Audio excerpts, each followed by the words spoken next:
출애굽기 11장 1절에서 10절까지요. 11장 1절로 10절 같이 읽습니다. 여호와께서 모세에게 이르시기를 내가 이제 한 가지 재앙을 바로와 애굽에 내린 후에야 그가 너희를 여기서 내보내리라. 그가 너희를 내보낼 때에는 여기서 반드시 다 쫓아내리니 백성에게 말하여 사람들에게 각 이웃에게 붉은 태물을 구하게 하라 하시더니 여호와께서 그 백성으로 애굽 사람의 은혜를 받게 하셨고 또 그 사람 모세는 애굽 땅에 있는 바로의 신하와 백성의 눈에 아주 위대하게 보였더라. 모세가 바로에게 이르되 여호와께서 여호와같이 말씀하시기를 밤중에 내가 애굽 가운데로 들어가리니 애굽 땅에 있는 모든 초문한 것은 왕위에 앉아 있는 바로의 정례로부터 뱃떨지에 있는 몸종과 장자와 모든 가축의 초문한 것까지 죽으리니 애굽 온 땅에 전무 그만큼 부르짖음이 있으리라. 그러나 이스라엘 자손에게는 사람에게나 짐승에게나 개 한 마리도 그 혀를 움직이지 아니하리니 여호와께서 애굽 사람과 이스라엘 사이를 구별하는 줄을 너희가 알리라 하셨나니 왕의 이 모든 신하가 내게 내려와 내게 전하며 이르기를 너를 따르는 백성은 나가라 한 후에야 내가 나가리라 하고 주인이 노하여 바로에게서 나오니라. 여호와께서 모세에게 이르시기를 바로가 너희 말을 듣지 아니하리라. 그러므로 내가 그 땅에서 나의 기적을 하리라 하셨고 모세와 모든 기적을 바로 앞에서 행하였으나 여호와께서 바로의 마음을 완악하게 하셨으므로 그가 이스라엘 자손을 그 나라에서 보내지 아니하였더라. 마지막 재앙의 예고. 하나님은 재앙을 통해서 바로가 하나님을 알고 겸손히 순종해서 하나님의 백성을 내어보냄으로써 하나님을 섬기게 하는 이 하나님의 뜻을 갖고 계시죠. 이를 위해서 이 완악한 바로를 하나님이 오래 참고 계십니다. 바로와 애굽 백성들이 돌이킬 수 있는 기회를 주신 것이죠. 그들이 소중하게 여겼던 신으로 섬겼던 모든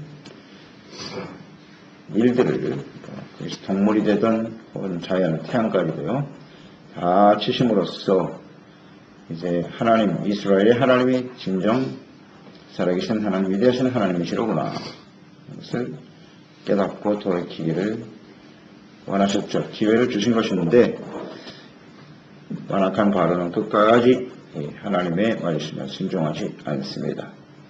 그래서 이제 마지막 재앙을 하나 남겨두고 있습니다.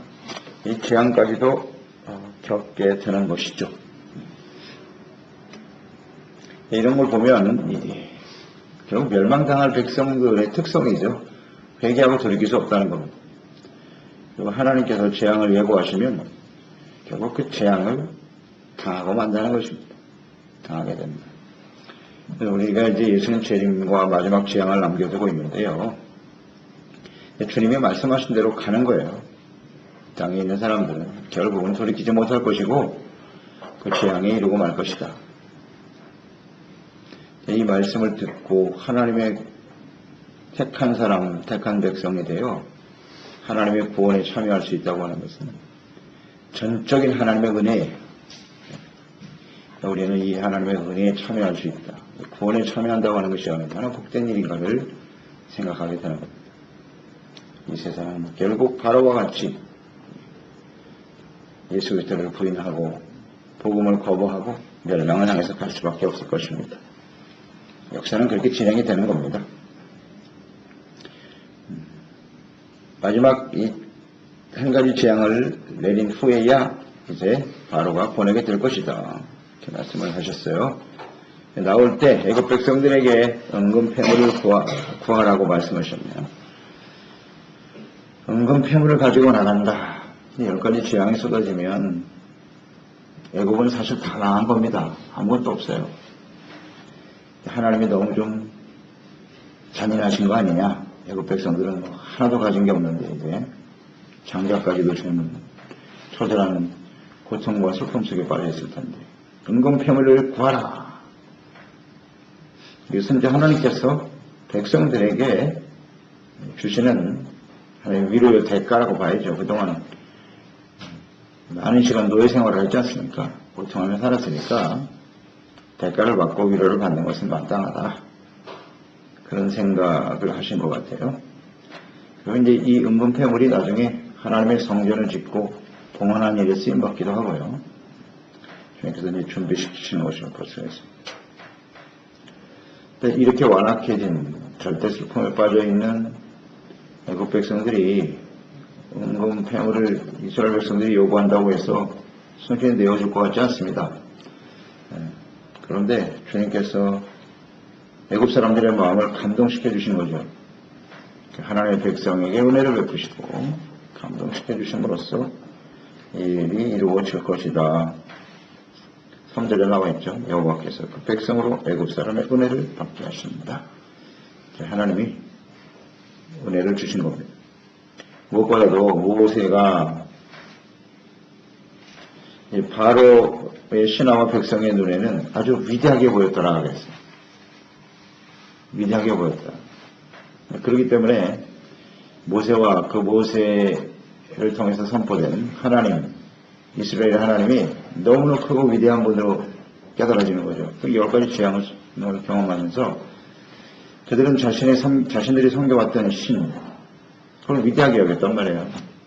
또 바로 왕의 절대 권위, 그는 신의 아들이다. 신으로 섬겼죠. 근데 그것이 다 무너졌잖아요. 얼마나 무기력하고 아무 힘이 없는가를 깨닫게 되면서 모세와 이스라엘의 하나님이 진정한 하나님이시구나, 신이다. 이렇게 위대하게 깨닫게 되었다는 거죠. 그러니까 그들의 요구를 거절할 수가 없는 거예요. 거절할 수가 없어요. 크고 두렵게 느껴지기 때문에 이를 통해서 이제 하나님을 알게 하시는, 알아가는 과정이었음을 알 수가 있지요. 순순히 은금폐물을 내어놓을 수밖에 없습니다.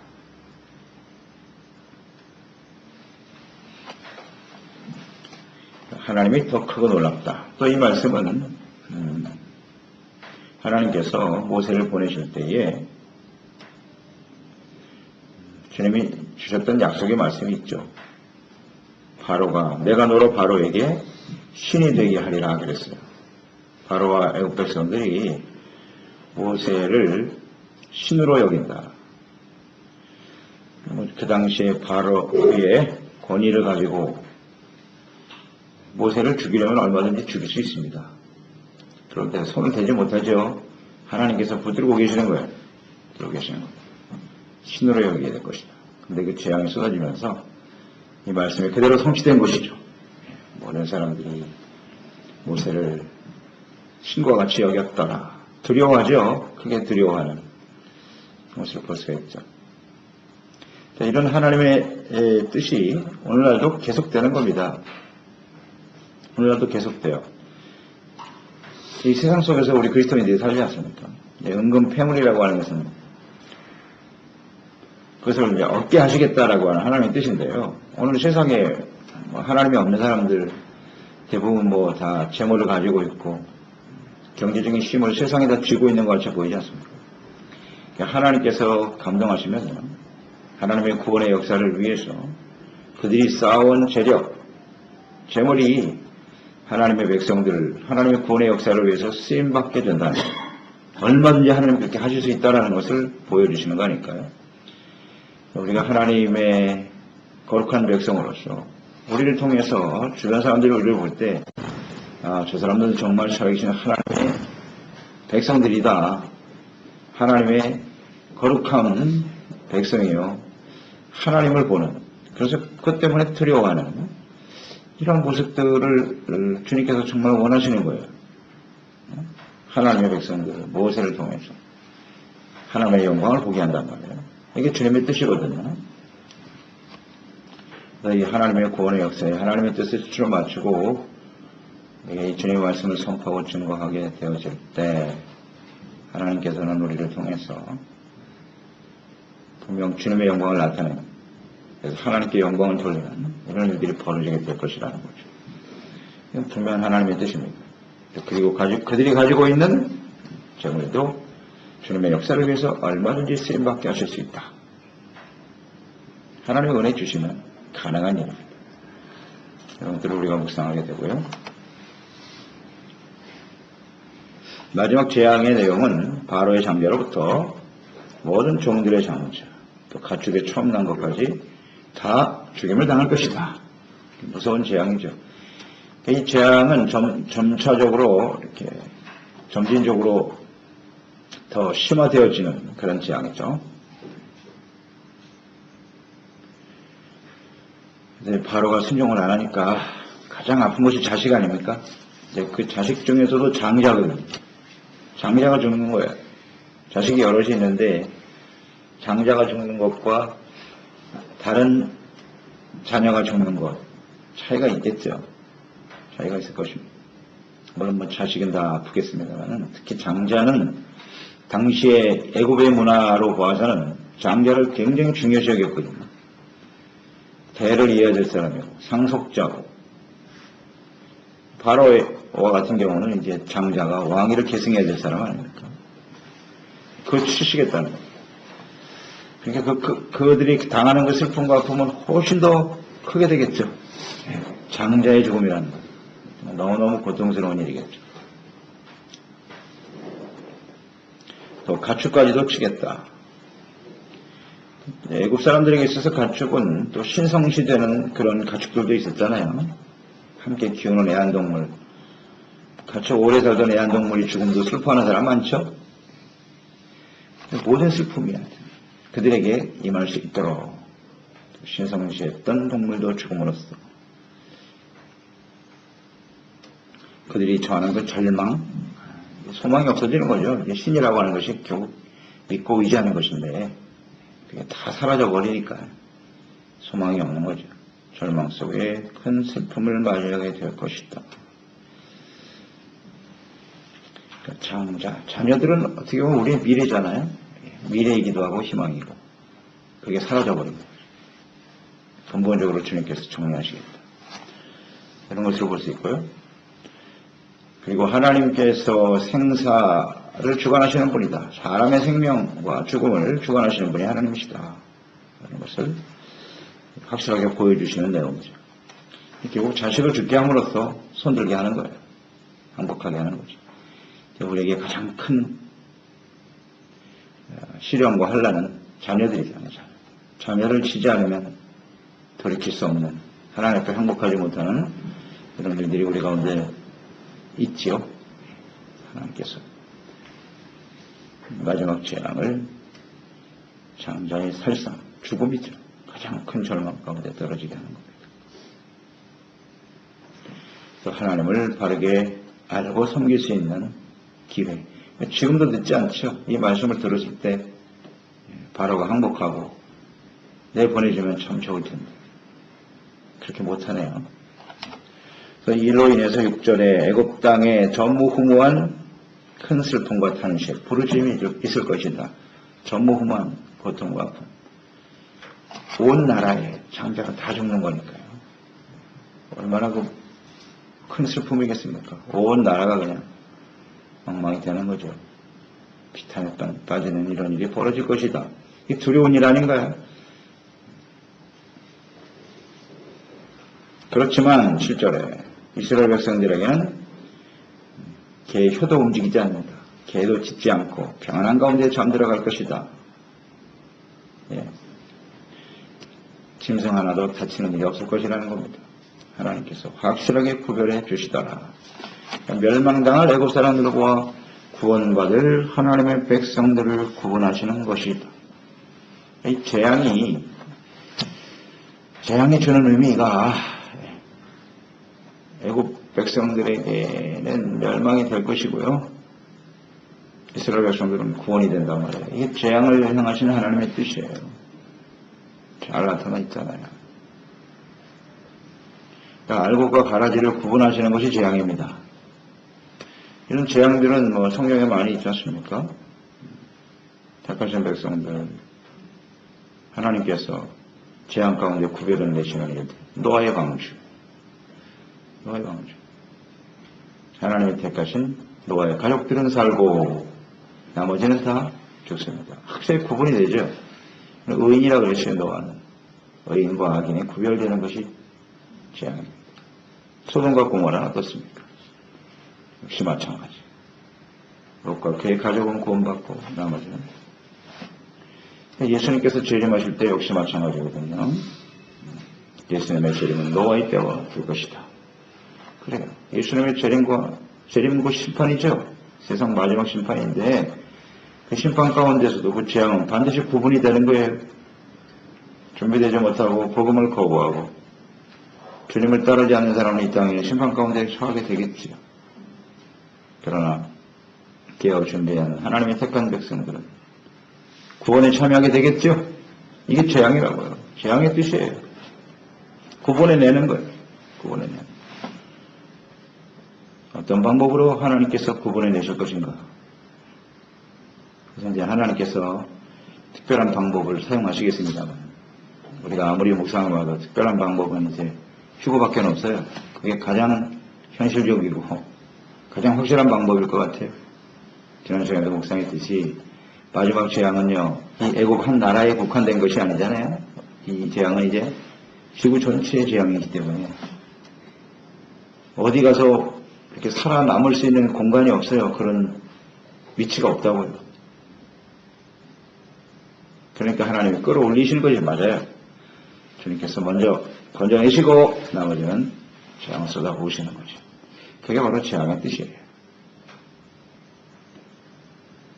재앙. 그러니까 지금 하나님의 백성들과 지금 이 애굽에 쏟아졌던 재앙이 역사 속에 계속 진행되고 있는데요.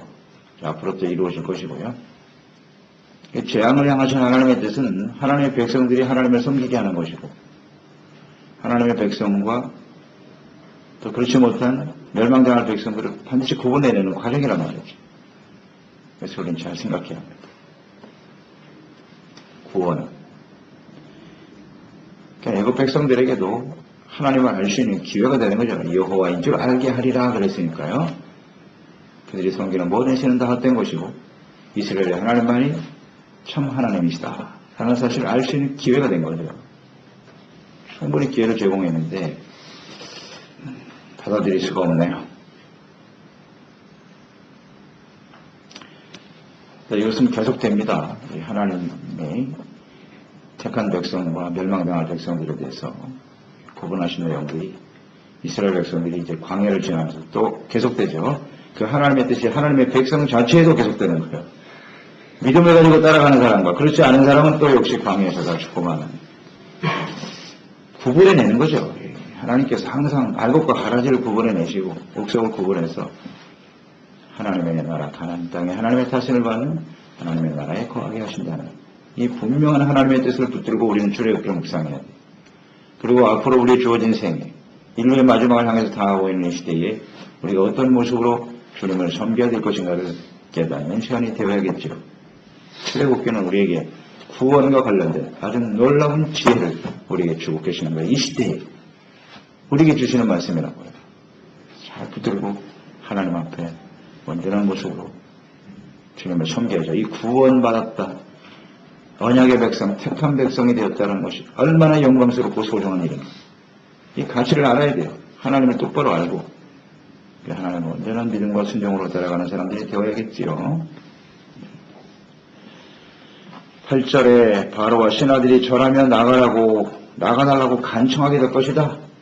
이 마지막 재앙이 쏟아지면 바로와 그 신하들이 절한다.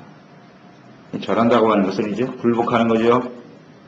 하나님 앞에 하나님을 이제 인정하고 무릎을 꿇게 될 것이고 그렇게 신격화되었던 이 바로의 권위가 무너지는 거죠. 바로가 비로소 이제 자신의 무능함을 인정하고 무릎을 꿇게 될 것이다. 바로는 신이에요, 신. 그랬던 바로가 자신을 부인한다고 하는 것이 이렇게 힘들구나. 계속 묵상되는 바지만 바로를 통해서 우리가 깨닫는 바는 자기 부인이거든요. 이 자기 부인이 이렇게 힘든 거구나. 자기 부인하지 않으면 절대로 주님을 따를 수가 없거든요. 자기가 하나님 앞에 겸손해지지 않으면 우리는 하나님의 구원에 참여할 수가 없어요. 자기 부인하는 게 이렇게 어렵다고요. 비로소 무릎을 꿇더라. 자기 부인은요, 하나님께서 우리 삶 속에 이렇게 여러 가지 시련과 어려움들을 통해서 깨닫게 하시는 거예요. 깨닫게 하시는. 그렇지 않으면 잘 깨달아지지가 않아요. 자신이 대단한 존재라고 생각하고 있었거든요. 바로는. 우리 스스로도 마찬가지고. 자기가 하나님보다 더 대단한 사람이라고 생각하잖아요. 그러니까 하나님의 말씀에 대해서 전혀 반응하지 않고 그냥 자기 고집대로 사는 거예요. 잘 알죠? 이 바로의 모습이 우리의 모습일 수 있다는 거. 쉽게 자신을 꺾지 못해요. 자신의 생각과 주장을 내려놓는다는 게 쉬운 게 아니에요. 그래서 우리는 생각합니다. 비로소 무릎을 꿇게 될 것이다. 이 바로의 완악함이 자기의 아들뿐만 아니라 애굽의 온 가정의 소중한 자식들을 다 죽이자. 이렇게 완악하면 밀어내고 완악하니까 수많은 사람이 죽임을 당하는 거예요. 우리가 절대 바로와 같은 부모가 되지 맙시다. 우리 때문에 자식이 죽는 일이 있어서는 안 되잖아요. 하나님 앞에 언제든지 겸손하게 자기를 쳐서 걱정시킬 줄 아는 그런 사람이 돼야지요. 그러니까 이 애국 사람들이요, 지금 이스라엘 백성들을 품고 있는 많은 나라 중에 애국이거든요. 그들에겐 기회라고요. 하나님의 말씀을 들을 수 있는 기회란 말이에요. 오늘 우리가 많은 사람들 중에 그래도 하나님 교회에 나와서 하나님의 말씀을 듣고 내가 믿든 안 믿든 교회 안에도 믿지 않는 사람 많아요. 바로 같은 사람 많습니다. 그렇지만 중요한 것은 그 말씀을 들었다는 거 아니에요. 기회거든요. 기회. 이 기회를 절대 놓치면 안 돼요.